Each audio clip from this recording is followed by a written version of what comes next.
ভাপা পিঠা। পিঠার আবার কোনো সময়সূচি আছে নাকি? যখন খুশি তখনই খাওয়া যায়।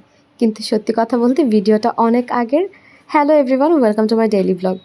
শুরু করছি বেশ কিছুদিন আগের ভিডিও, যখন শীত প্রায় শেষ হয়ে যাবে যাবে গরম আসবে তখনকার। আমাকে বলে দুনিয়ার সর্বশ্রেষ্ঠ আলসে একটা মানুষ এবং খুব কুড়ে একটা মানুষ। ভিডিও মেক করে রাখি কিন্তু বানানোর কোনো টাইমই পাই না। না টাইম পাই কিন্তু আমার ভালো লাগে না। যাই হোক, ভাপা পিঠা খেয়ে এখানে নিয়ে নিলাম আলু দিয়ে বানানো একটা চিপস।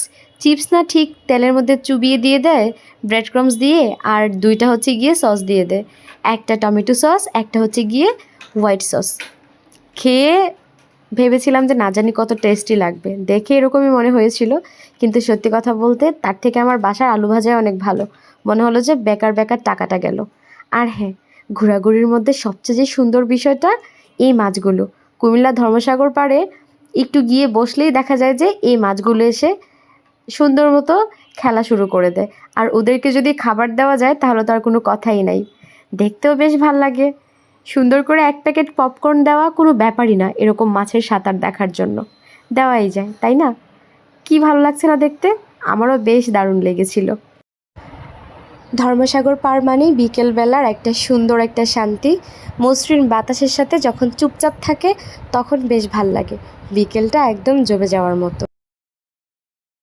মাছগুলোকে দেখে এত ভালো লাগছে, আরও 2 প্যাকেট হচ্ছে গিয়ে কিনে নিয়ে আসলাম। আর মেয়ের বাবাও সুন্দর করে করে দিচ্ছে। কী যে ভালো লাগছে বলে বোঝানোর মতো না।